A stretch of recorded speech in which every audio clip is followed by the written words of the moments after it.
Hey everybody, it's Mr. Plugarin, and I want to welcome you to this live stream on Fiveable. Today we're going to be talking about putting period 3 in context. Before we start, I want to welcome everybody on the stream right now.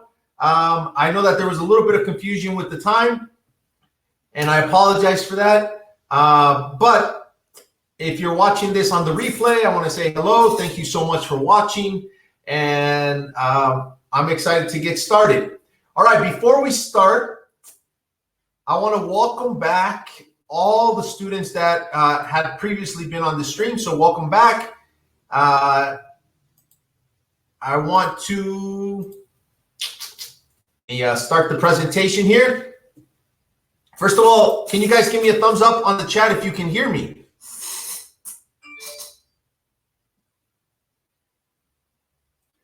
All right, Gretchen, thank you so much. Brett, thank you so much. Hannah, welcome back, Hannah. All right, thank you guys. Well, first, I want to tell you, if you don't follow Think Fiveable on Twitter or Instagram or YouTube, please do so. There's tons of streams going on every day. They have streams going on all day, almost 7 days a week. And so this is a chance for you to get free access to information if you're taking multiple APs. How many of you guys are taking APs? So give me one thumbs up if you're taking one, two thumbs up if you're taking two, give me three thumbs up if you're taking three. How many APs are you guys taking this year? Whoa, Hannah, 4. Gretchen, 3. All right. Brett, 2. Hey, that's very impressive, guys. All right. Now, let me ask you real quick. I have a question there in the poll. Is this your first time on a live Fiveable stream? Go ahead and answer that question on. All right, Gretchen, excellent. Welcome, and thank you for joining us tonight, Gretchen. Please go ahead and answer that question on the poll, or you can answer it in the chat. So real quick, before we get started, my favorite question. Today's Wednesday, hump day. It's the day right before when you make it through today. You're closer now to the weekend. So let's put an emoji of how your day went today. So if there were an emoji that encapsulates how your day went, what would that emoji be? So let's go ahead and share that on the stream. On the chat there. Hannah, tired and happy. All right. Well, with those four APs you're taking, Hannah, definitely. Anybody else? All right, Gretchen, you're kind of sweating it there. That's the emoji there. Let me see if I can choose one. I would say my foes. Can you put the phonetic spelling of your name, because I want to make sure I say it right? So how would I pronounce that there? Or do you have a nickname you like to go through so I can make sure I pronounce your name right?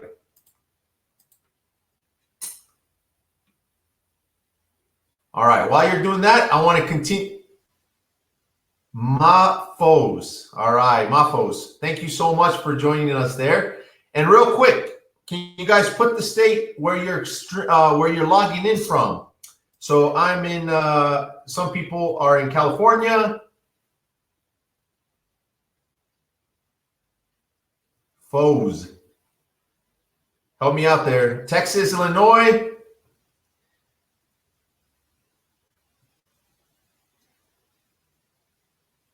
All right. Sorry, guys. It's a little bit delayed on the chat, so I'm seeing everything coming in a little bit. But I want to thank you guys so much for joining us tonight. So today we have an exciting agenda. We are looking already in period 3. And how many of you guys in your school have already started talking about period 3? Thumbs up if you already started, thumbs down if you haven't. It's okay either way if you haven't, because today we are going to be talking in general terms and really giving you just some overview. All right, Gretchen, no problem. I think you're going to find today very helpful. You're going to get a head start on all your classmates here. All right. So, and today we're going to go over the key concepts associated with period 3. And at the end, we're going to have a review game. I've asked Hannah if she wants to be a participant on this game, but we might be able to have more than one participant on this game. And I have a special prize for you guys. So I'm excited for that. All right. So for those of you guys that don't know, AP US history is broken down into 9 periods, period 1 through 9. And basically these percentages that you see on the right side are what percentage of the exam, the AP US history exam, is made up by these periods. So period 3 is actually this first one that's at 12%. So it's a significant period because you're going to have all these things happening from the French and Indian War all the way up to the presidency, the start of the transition of power to Thomas Jefferson. So this becomes a significant period, and there's a lot of information in period 3. And I know that they love to ask you questions about period 3 in the AP exam. So already, say you've covered period 1, 2, and 3, you've already covered about 26% of what is on the AP exam in May. And so you guys are off to a good start, but don't worry because you're not expected to remember everything because there's going to be time to study and review. So let's look at period 3. Period 3 covers 1754 to 1800. And basically this picture right here is George Washington. And I'm going to talk a little bit about that. But basically the basis is the British Imperial attempts to reassert control over the colonies, and the colonial reaction to these attempts produced a new American republic, along with struggles over the new nation's social, political, and economic identity. So what's happening here is that we have the United States going through this transition of independence and then becoming its own nation. So period 3 is really the period independence and America. So there are 3 key concepts for period 3. Now, if you guys listen to the, I don't know if you can see this, but I try to put a link to a document, and it said it's supposed to be underneath the stream. Do you guys have access to that document? No? All right, let me share it real quick with you guys. It's a great document that basically has all the important things associated, all the important information associated with period 3. So I'm going to put it here in the chat. And if you open that up and save it, this basically is a great overview and outline of period 3 for AP US history. And I didn't make this. This is put out by the Kaplan textbook makers, and this is one of their summaries. And so you can go on there to Kaplan AP US history and find summaries just like this for free on their website. So this is obviously a great resource. So I want to start off real quick with key concepts. We're going to look at the 3 key concepts. We're going to look at each one in depth and give examples of each one. Now, when you guys listen to the stream, do you just listen or do you guys take notes? How do you guys keep track of what's going on? Notes, all right.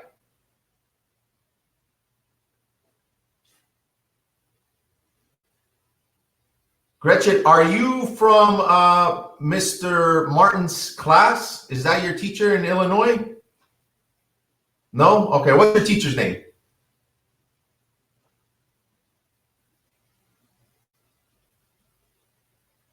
Because I know we have a teacher in Illinois that has his students log in. Dr. Pinu, all right, awesome. Well, he would be extremely happy, or her or she would be extremely happy to have you on the stream because that shows that you're going that extra mile. Now, when you guys go through the AP US history with these live streams, I like to take notes. I like to, really focus on active listening because it can become a little bit overwhelming with all the information that you're getting. So it's good to keep track of all these streams that you're going through. So I would highly recommend that you take notes and then look back at your notes when you're studying for the AP exam. So let's look at the 3 key concepts real quick.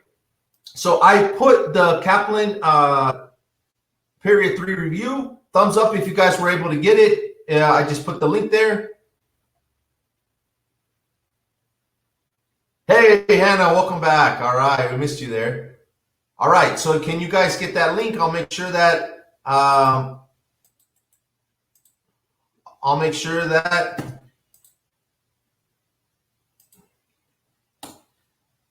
that you guys have the link there. All right, Gretchen, this is an excellent resource here because it tells you essentially what you need to know. It talks about specific information, and it gives you a great overview. All right, so we are a few people on this chat or on this live stream tonight, but it doesn't matter because I'm excited to be here with you guys, and I'm just so grateful that you guys are joining me tonight, and so excited that students.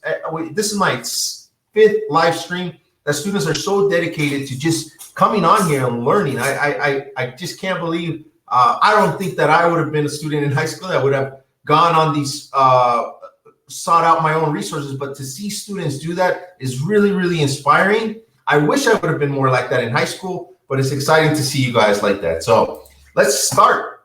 So today we're going to start with this period 1754 to 1800. So 1754, these dates are significant because this is the start of the French and Indian War.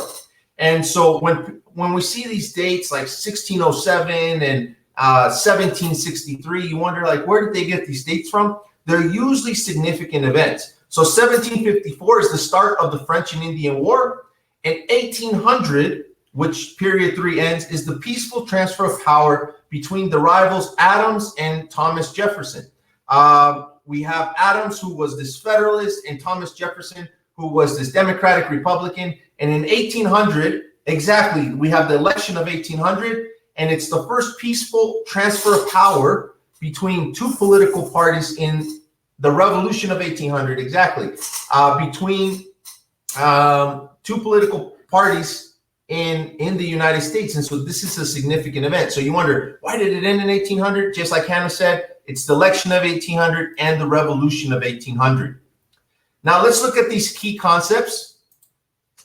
Key concept, the 3.1 is the British attempts to assert tighter control over North American colonies, and the colonial resolve to pursue self-government led to the colonial independence movement and the Revolutionary War. Now that sounds really thick. Basically what it is after the French and Indian War, from 1754 to 1763, the British and the colonists fought on the same side, but afterwards, the British decided to start having the colonists pay for the cost of this war. And they started to pass a measure, various measures to raise money.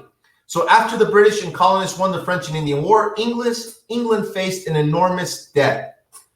The resulting action was taxation of the colonists, which led to resentment and tension with England. The Boston Massacre and Boston Tea Party were two notable examples of this increasing troubled relationship. And just like Hannah said, this is an important word there. I'm going to put it on there. Salutary neglect, which is essentially this end. Hey, we just got a new person on the stream. Welcome. Say hello there. Salutary neglect. Sorry, I put something there. Which is the policy that England had essentially been hands off from the colonists. And then now after the French and Indian War, they're going to be more hands-on. So I always tell my students, imagine if your parents, if you're living in your house and your parents are in another country and they tell you to be home at 7 o'clock at night. Now, they have no way of checking if you're going to be home at 7 o'clock at night. And basically, it's up to you. And after a few years of that, you start to say, well, it doesn't really matter. They're way over there and I'm here. So why are they controlling my life over there? And you become essentially self-sufficient. That's what started to happen to the colonies. They started to just kind of live out their own lives. But after the French and Indian War, it's like your parents would come back and start demanding that you follow their rules again. A lot of people would not like that. So after the French and Indian War, the British decide, hey, we need some money, and we have this colonists here. Why not charge them to help pay for this war that was supposedly to help them? So they passed a series of acts. The first one was the Sugar Act, which raised the previous amount demanded on sweeteners, molasses, and sugar. Then the Quartering Act. All right. And definitely these are if you've ever heard the phrase taxation without representation,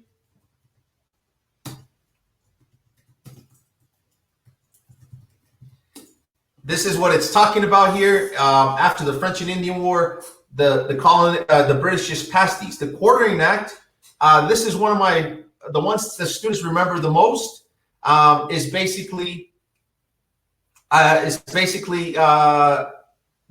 the colonists, the British soldiers were allowed to stay in the houses of the colonies, and that the colonists had to provide food and supplies. So imagine somebody going to your house now, and the U.S. government just puts somebody there, says you got to take care of them. That would be money from your pocket to feed them, to clothe them, to pay for everything that they're doing. Then we have the Stamp Act, which put essentially a tax on licenses, newspapers, wills, and all these other contracts.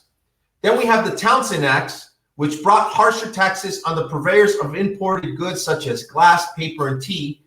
And the Tea Act, which a lot of people remember, actually lowered the price of tea, but the colonists saw it as an attempt by the British to collect revenue and refused to purchase the tea. So now on the AP exam, you're going to be asked, well, what are some examples of some acts? Now you say the ones that the students remember the most, I would say, are the Stamp Act. This was basically, you have to get a stamp for all these documents, and the Tea Act. But if you can name one more, maybe the Townshend Acts or the Sugar Acts, you're going to be in good shape there. So all these things were passed to raise revenue.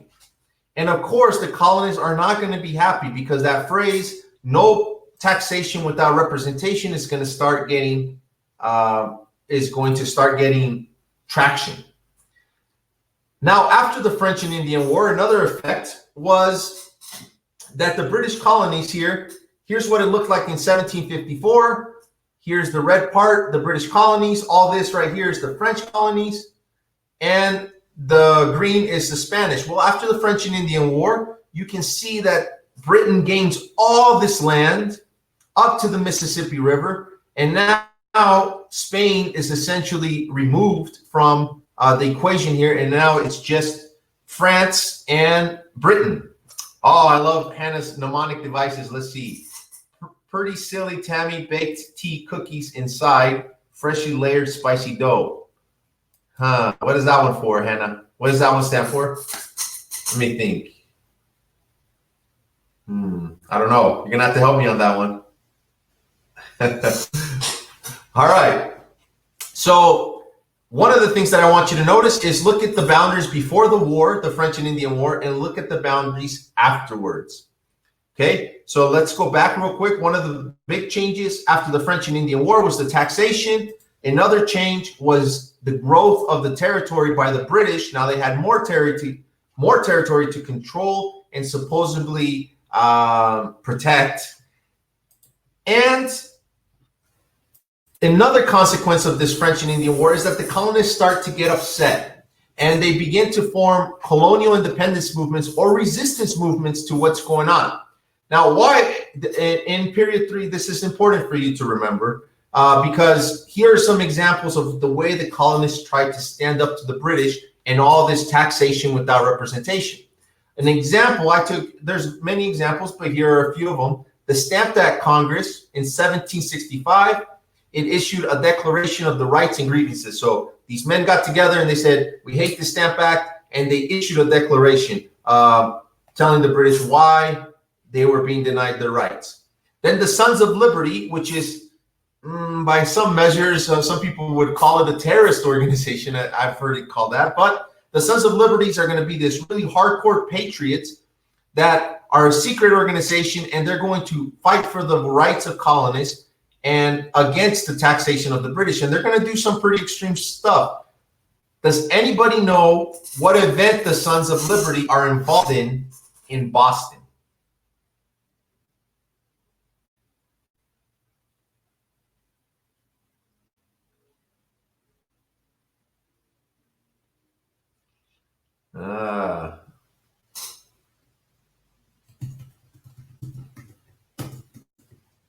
All right. It's either nobody knows or the chat has gone dead. All right. It's actually the Boston Tea Party. Oh, wow. Guys, if you get a chance, Hannah posted a mnemonic device there. The mnemonic device is a way to remember basically a lot of things. And here is the acts and the order of the acts to independence. Wow, that is very interesting. I've never seen that. All right, guys, really quick. I know in the chat there's a few people in there, but give me a thumbs up if everything's making sense. Do I need to slow down? All right, Hannah. Gretchen, you still with us? All right. All right. Awesome. Thank you. So after the Sons of Liberty, then we have the Committees of Correspondence in 1773. These are committees that are the colonies set up to communicate with each other to know what's going on. At this time, they're not unified yet, and so they need to communicate with each other. And so they start to pass various messages to each other, and they set up these committees of correspondence. And so this, in a way, is a backhanded way to communicate behind the British backs. And in 1774, they set up the First Continental Congress, and 56 delegates meet in Philadelphia and they draw up the Declaration of Colonial Rights. And we have some notable leaders that are going to come out of this. But what you need to know is one of these examples of how did the colonists fight back against this British taxation. Here are 4 examples. 4 examples. Remember, you need examples in order to get points on the AP exam. All right, so let's continue here. We're in 3.2 now, so we just covered 3.1.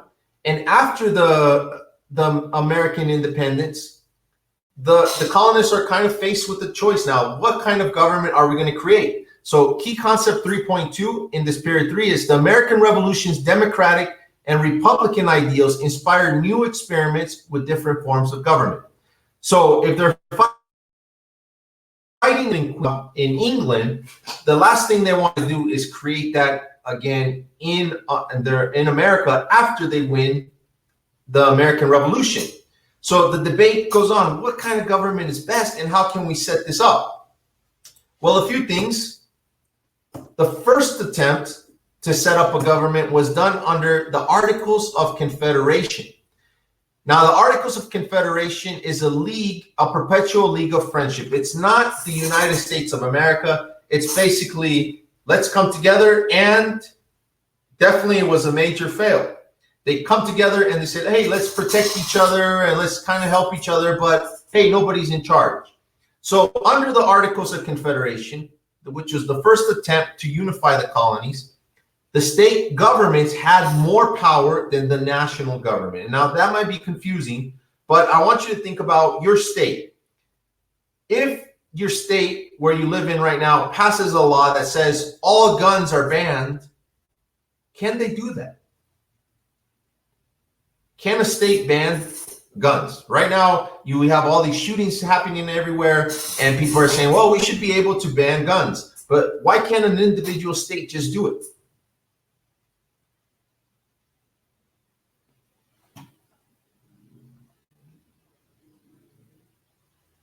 Mafus, you in there still? Well, the reason they can't do it is because the national government has more power than the state government. All right, hey, awesome. Thank you so much for still being here. So basically, the national government has more power, and the Second Amendment under the Constitution protects the rights of individuals to a gun. So a state can't trump, Trump, can't trump the right of an individual to own a gun because it conflicts with the federal law. So states have power under the Articles of Confederation, more power than the national government. Let me just say this. The state governments, they can tax, they can create a state court system, enforce the laws passed by Congress, and all powers that are not delegated to the national government are delegated to the states.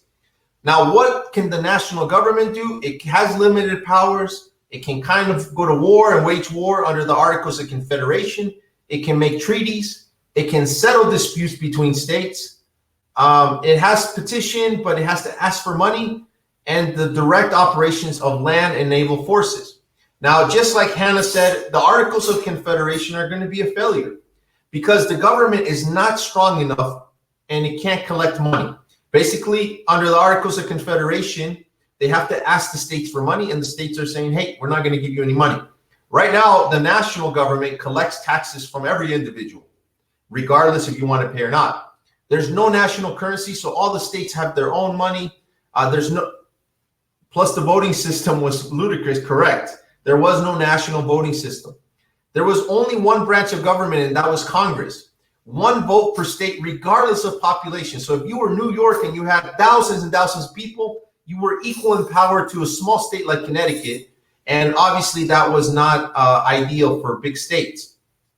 And in order to change anything, you had to have a 2/3 majority, 9 out of 13 states. So the Articles of Confederation, it gives way too much power to the states, and therefore they are going to fail. But there's going to be an event that's going to cause them to fail. Does anybody know what this event is that's going to show how weak they are? All right, Hannah. All right, good job. All right, it is Shays Rebellion. Now, Shays Rebellion is this happens here is these were all sold from the revolution, and this new government, it starts, they just fought for independence. And here are all these former soldiers now, and they're getting taxed. They're getting their homes repossessed. They're getting put in jail for not being able to pay. And Daniel Shays says, we've had enough. He kind of leads this revolution and says, we fought because of taxation, and now they're doing the exact same thing to us. And so in 1786, it begins in Massachusetts, and they go up to the courthouse to get guns and basically to arm themselves against this new government. Now, because the Articles of Confederation were so weak, everybody's kind of scrambling, like, how do we protect ourselves? There is no national army. And so Daniel Shays is seen as this threat that, like, whoa, this individual guy could almost took down this newly formed government under the Articles of Confederation. So Shays Rebellion, correct. I really like the info that Hannah's always putting on there. I really appreciate that. If you guys have any little tidbits of information like that, please feel free to add them there. And at the end, here pretty soon, actually, in about 15 minutes, we're going to play a little game, and maybe we can get 3 people to participate on this. Hannah, I know you're going on there. Mahfouz, I know that you're on there. Gretchen, I know you're on there. Tanya, I know you're on there. So we'll see. But then again, the Shays Rebellion revealed that the federal government didn't have enough power to protect itself against a simple rebellion. So they decide to meet back up, and they said, okay, let's fix the Articles of Confederation. And when they decide to fix the Articles, they realize there's no fixing the Articles. They rip it up, they throw it away, and they start over. So this is what leads to the Constitutional Convention. Now, James Madison, this man right here, he's going to be called the father of the Constitution because he is a brilliant political scholar, a political scientist. And he's going to basically help formulate much of the government as we have it today. So they decide to throw away the Articles of Confederation. They create a constitution. Instead of having one branch of government like it was under the Articles of Confederation, which was just the legislative, they decided to have 3.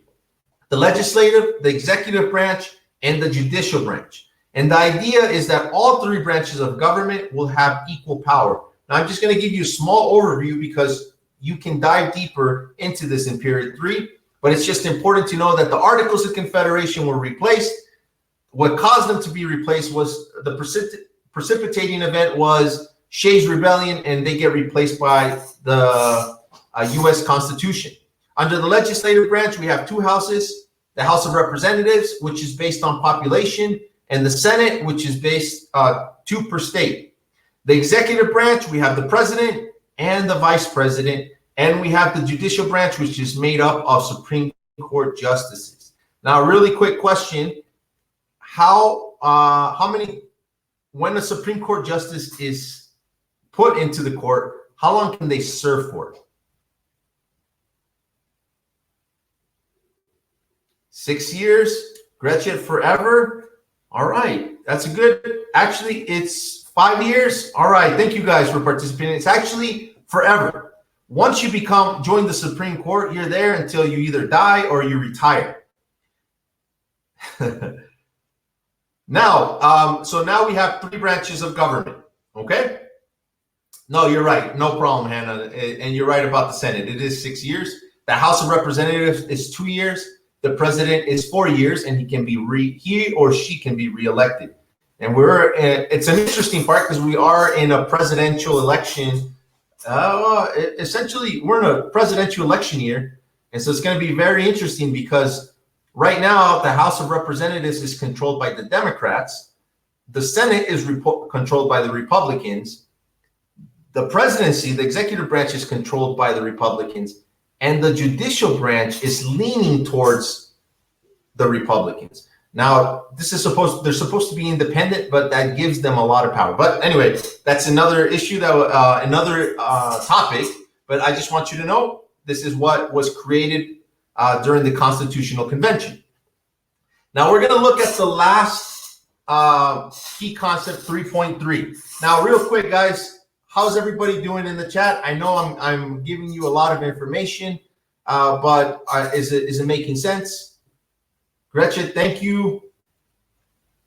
And guys, I appreciate you guys so much taking the time to be with me tonight on this stream. So I really appreciate you guys. Mahfouz? All right. Okay. So key concept 3.3 is now the migration within North America and competition over resources. Awesome, Mahfouz. Boundaries and trade intensifies among the people. So now the United States goes from the Articles of Confederation, Shays Rebellion causes the founding fathers to kind of meet again and replace it with the U.S. Constitution. And now we have this new government. It's like a little baby, and people wonder, like, is this going to work? So let's look at it. Well, at first in the government, we have two things that happen. People are saying, hey, this government has way too much power, and people are saying that the government needs to be strong. The people that are arguing that the government needs to be strong are the Federalists, and the people that are arguing that, hey, we're replacing one monarchy for another are called the Anti-Federalists. Now, the Federalists, led by, does anybody know who this man is right here? I think you said it earlier, Hannah. Alexander Hamilton. He's going to be around, and he's going to be an important figure here. Alexander Hamilton. Has anybody seen Hamilton the play? I saw it, and honestly, it was awesome. And I came home after that. I came home after that, and I started listening to the songs, and I really liked that. The first 4 songs are my favorite. I love that musical, and it's such a great way to learn. Anyway, Alexander Hamilton. All right. So we have the Federalists here on this side, and they're led by Alexander Hamilton. And the Federalists are going to favor the Constitution. They're going to be led by Madison, Hamilton, and John Jay. They stress that the Articles of Confederation were too weak. They urged that you need a strong government in order to protect the people, to protect against incidents like Shays Rebellion. You need to have a system of checks and balances that would protect against abuses. So you don't have one branch of government, you have 3. And the idea is this protects against somebody becoming a dictator. You have protection of property And the Constitution is a Bill of Rights with limitations and reserved powers for the states. All right, Gretchen, I'm so sorry. Thank you so much for being here. I appreciate it. And I hope you got the handout. Now, the Anti-Federalists. All right, awesome. The Anti-Federalists here they opposed the Constitution. They were led by Patrick Henry. Richard, in this picture right here, is supposed to be Patrick Henry. Richard Henry Lee, George Mason, and Samuel Adams. They want strong state governments. They don't want a strong national government. They want the states to have more power. They feared a strong centralized government, and they wanted fewer limits on popular participation. And they also wanted the addition of the Bill of Rights. And this is going to be key right here. For those of you guys studying period 3, the Anti-Federalists are actually going to be the people pushing for a Bill of Rights, which is going to be added to the Constitution. So that's key right there. Let's look at a little bit more. So the first president under the Constitution is this man here, the father of our country, George Washington. He's going to be a hero of the Revolutionary War, and he's sworn into office in 1789. Now, there's an interesting story where Washington, after the Revolutionary War, he doesn't want to keep going. He wants to retire, go to Mount Vernon and relax. And the country just keeps calling them back like, hey, we need you, we need you, we need you. And he comes out of retirement to become the president. And what's unique about George Washington is he's not a power-hungry person. I mean, at the very beginning, people were ready to, because he was being criticized, and because he basically didn't want to be a king. And he was the perfect figure to be the first president. If you have somebody that's just wanting to be king and wanting power, it's very dangerous. Now, he was in office from April 30th to 1789 to 1797. In 1797, he does something that nobody had done up to that point, is he leaves. He says, I'm done, have an election, and choose another president. And this sets something called a precedent. Now, a precedent is an example. And just like Hannah said, he's going to set examples for future presidents. He's the first one to say they wanted to call him Your Highness, Your Majesty. And he says, no, just call me Mr. President. And if you see that, we still call the president Mr. President. Mr. President, we have a question, because that was a precedent set by George Washington. He freed all his slaves, the only founding father to do so. He created a cabinet of advisors. He had 4 advisors. Sorry, real quick. Alvin and Jasmine, welcome to the chat there. And he left the presidency after 2 terms, which everybody up to Franklin Roosevelt respected that 2-term president. And then he established a precedent for controlling negotiations, then asking congressional approval. So you're going to see that he made a lot of examples, but he's an important figure to this period period 3. Sorry. Now we have these guys again, and I use the exact same picture because Hamilton. I really like in Hamilton when he says he caught beef with every founding father. That's it. He was in everybody's business. George Washington is going to pick Alexander Hamilton to be his Treasury Secretary, and he's going to pick Thomas Jefferson to be part of his cabinet as well, his first Secretary of State. And these 2 men, they start to disagree about everything. And I don't know if you've ever seen when you have like one little devil on one shoulder and one little devil on the other, but they're both whispering in George Washington's ear. And George Washington actually tends to agree more with Alexander Hamilton. And so he's getting different perspectives there. So the Federalists under Alexander Hamilton and George Washington, they have a pessimistic view of human nature. They believe that people are basically bad and need to be controlled. They favor the rich. They have a loose interpretation of the Constitution. This means that not everything has to be written out. You can put things in there. One of the examples is the creation of a national bank, which we'll learn about in period 3. They favor an industrial economy. They're pro-British, and the leaders are George Washington, John Adams, and Alexander Hamilton. On the other hand, you have Thomas Jefferson, and he leads this first political party called the Democratic Republicans. Now, George Washington believed that political parties were extremely bad and that they would really hurt the nation. Nevertheless, watch that the first two political parties, well, the Democratic Republicans, they have a positive view of human nature, believing that people are basically good. They favor the farmers and an agrarian society. They have a strict interpretation of the Constitution, saying if it's not in there, it can't be done. They favor the small farming economy, laissez-faire or hands-off capitalism, and they're pro-French. And the leaders are James Madison, James Monroe, and Thomas Jefferson. Now, this is going to be important because the issue that gives rise to the first two political parties is basically this interpretation of the Constitution. If it's not written, can something be done? And that thing that's done is the creation of a national bank. And Hamilton and Jefferson are going to completely disagree, and they're going to go their separate ways. All right. We're almost done here, and then we're going to play a little game. And Hannah, I'm going to bring you on the stream. And Gretchen left. But Masuf, if you would like to come on the stream as well, let me know. I'm going to bring a few people on the stream. Give me a thumbs up if you like. If not, it's okay. But we're going to play a little game, and it'd be great if you play this review game. And then I'll send you a gift here for coming on.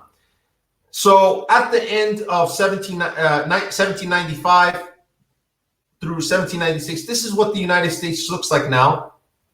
The 13 original colonies have expanded. Now you have Kentucky. You have this Northwest Territory here, and you have expansion west of the Appalachian Mountains.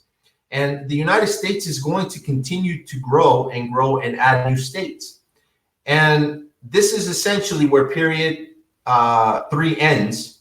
This is what it looks like.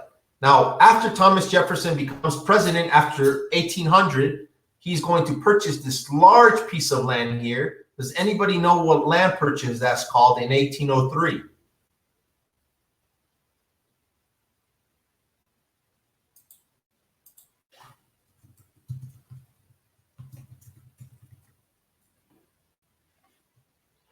All right, Alvin, good job. Awesome. The Louisiana Purchase.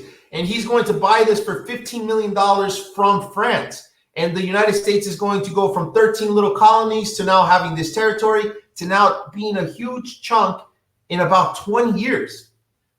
Maybe I would say tripling in size. And so period 3 is a significant event, significant because it took us from the French and Indian War, when the United States was, when America, the colonies weren't even unified, to now 1800 when they're about to purchase this huge landmass from France. So that's period 3 in a nutshell. And I want to play a review game. And also, if you guys have any questions, I want to see if anybody wants to come on the stream and play this review game. Who wants to be a millionaire? I know, Hannah, I'm going to bring you on here, but does anybody else want to play? If not, you just want to watch and be in the audience, that's also fine. Hannah, I'm going to bring you on the stream here. And let's play this game, Who Wants to Be a Millionaire, which is essentially a review of this stream. So Hi. Let's bring Hannah on here. While I'm bringing Hannah, if you guys have any questions, feel free to drop them in the chat there. And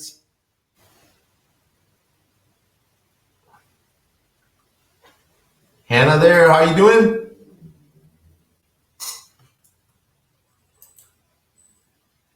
Hey guys, and I want to thank you so much for joining me on the stream. Oh, froze there.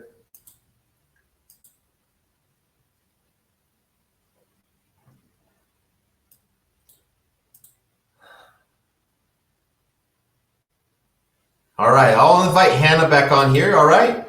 And Hannah, can you hear me? Can you hear him? Hi, Hannah. Hi. Oh, wait. Hannah, thank you so much for participating in tonight's stream and just for always being willing to step here. You're going to have a chance to win $1 million. Of course, the money is not real, but the pleasure is. Man, I could go to medical school with $1 million and not go to college or do something like that. What would you do with the $1 million, Hannah? Go to Stanford. You could go there and get your PhD. What would you guys do on the chat with the $1 million if you had a chance there? All right. Let me see something real quick. So we're going to play a little game. Who wants to be a millionaire? Hannah's our contestant there. And Hannah, I'm going to ask a couple questions. Oh, can you guys see me on the chat? The screen is kind of frozen. Okay, hold on one sec. Oh, now I can see. Okay. So there's going to be a few questions here. Okay. And I'm going to ask the audience here on the chat to please stay neutral and not give the answers. So we're going to go for the first $100 question, Hannah. Are you ready? Yes. All right. What period did this live stream cover? B. All right. Hannah, you have $100. Good job. Thank you. What are you going to do with those $100, Hannah? I don't know. Maybe go to P.F. Chang's. All right. Awesome. I'm going to ask you what you're going to do with each amount of money you win. So maybe you'll spread it out. All right. Okay. So let's go to question number 2 here. What years does period 3 cover? D. 1754 to 1800. All right. Very good. That is correct. And Hannah, you know you have 50-50. You also have phone a friend, which we're not going to use, but you can pull the audience. So we can bring in the chat if you have a question there. Okay. $300, Hannah. Wow, Hannah. Who would have thought that being on a live stream would pay? All right. So what happened after the British and the colonists won the French and Indian War? Oh, is this? Oh, okay. Okay, there's multiple choice. A. British taxation. Correct. All right, Hannah. And the salutary neglect. Yes, and the idea was obviously after the French and Indian War, the British needed to pay for it, so they began what we call British taxation, and what the colonists called no taxation without representation. So, all right, $500 here, Hannah. Which is not an act passed by the British in order to raise money to pay off the debt of the French and Indian War? Maybe let's pull the audience here. Oh, can I give my answer choice? Let's ask the audience, and then let's see if the audience can help you. Oh, I already have the answer choice. Oh, you already have it. All right. So Railroad Act of 1802. Correct. All right. All these other acts did happen. Very good. Right. $1,000, Hannah. You're going to go to school tomorrow with 1,000 fictitious dollars. Name that mountain chain that blocked the colonists from expanding westward. Appalachian Mountains. C. Correct. All right. $1,000. There you go. Congratulations, you've reached the $1,000 milestone. Now you have a choice. You can either cash your money out or keep playing. What's the difficulty level if I keep on playing? It's gonna get harder, but you got it so far. You're gonna be a millionaire. Nobody settles, Hannah. Nobody settles for $1,000. You keep playing. That's true. Okay, I'll keep on going. All right. Now you can double your money there. $2,000. Secret organization created to advance the rights of the colonists and to fight taxation by the British government. Was it A, the Continental Congress, B, Antietam Creek, C, the Sons of Liberty, or D, the Ku Klux Klan? Okay. Wait, before you answer, Hannah, why don't we get the audience in here to get some help? Because you have the audience. I think I know. No, I think I know. All right. I think I know. Okay, C, Sons of Liberty. Correct. The Sons of Liberty. All Led by right. Samuel Adams. Audience, how's Hannah doing so far? The audience is like, oh man, I wish I was winning the money. All right, we got a couple more questions. $4,000, Hannah. All right.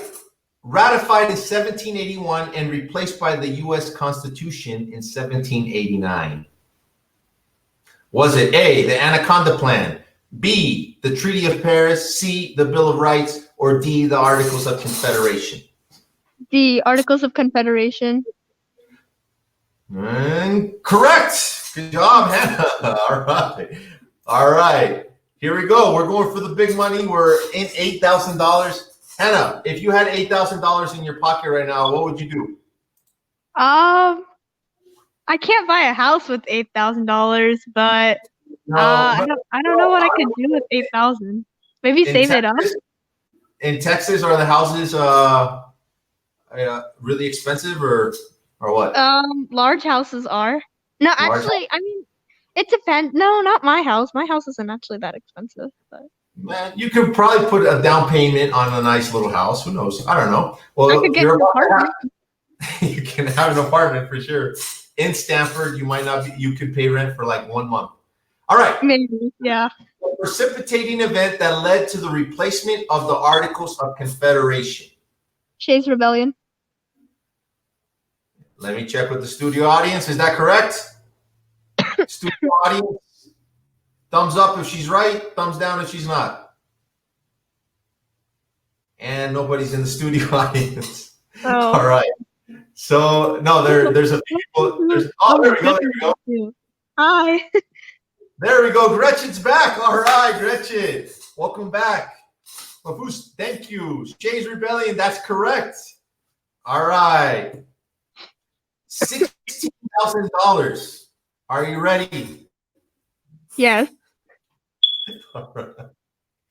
All right. Who was the leader of the Federalist political party? Hold on.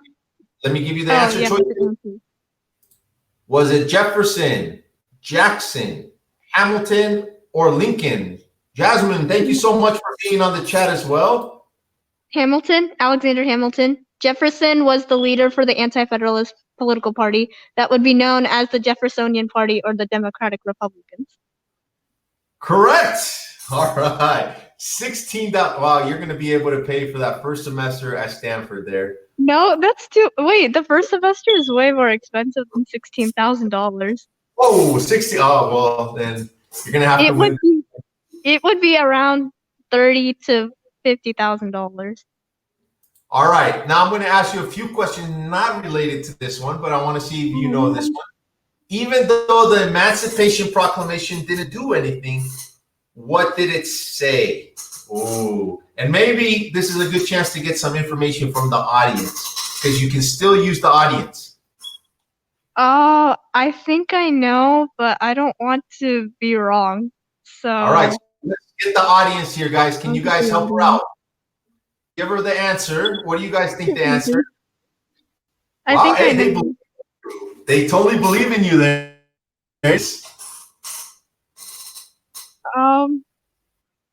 Okay, so Mafus thinks it's B. I agree with Jasmine.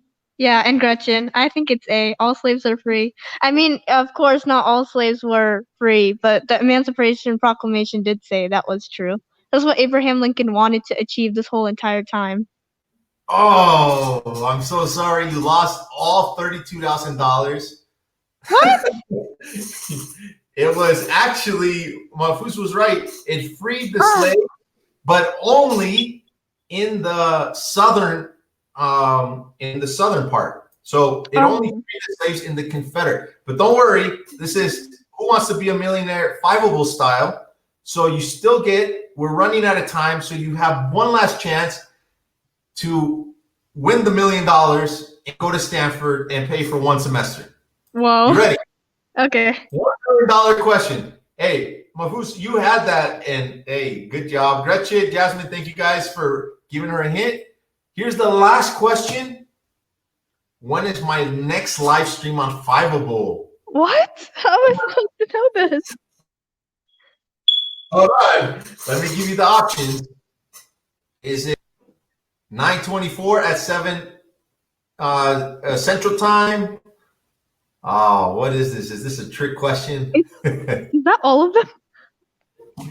Correct. You are a millionaire. Oh my God, you won. You won $1 million. Hannah, great job. You can pay for one 1 semester. million.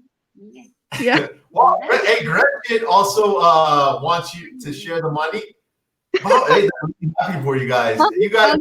I'll give it to Mahfouz, and I'll give some to Gretchen and Jasmine. We'll just split it up amongst ourselves. All right. Look, you guys would pay for college with this. But, guys, next week is my next live stream on September 24th at 7 p.m. Central Time. We'll be talking more in depth about American independence and the American independence movement. And guys, Hannah, I want to thank you so much for being on the live stream and for always being on here. Mahfouz, Gretchen, and Jasmine, guys, thank you so much for joining us tonight. No more college debt, correct. I want to thank you guys. Hopefully you got the handout. I'm going to put it there one last time just in case you didn't get it. This is a great review of Period 3. And congratulations to Hannah for winning the $1 million. But guys, more than anything, in all seriousness, I want to thank you guys for spending Wednesday night with me and covering Period 3, APUSH Period 3. I hope you enjoyed this live stream. I hope it was helpful as an overview. Even if you didn't get to Period 3 yet, it gives you a little head start, an overview of what's to come. And if you are in Period 3, it gave you like a aerial view of what's going on. And so I want to thank you guys. And I hope you guys have a wonderful Thursday and Friday. You're almost there. Hang in there. Thank you for joining us at Fiveable. Follow us on Twitter so you can know when more streams are coming on. I hope you guys have a great night. Thank you. Good night. Sleep well with your $1 million.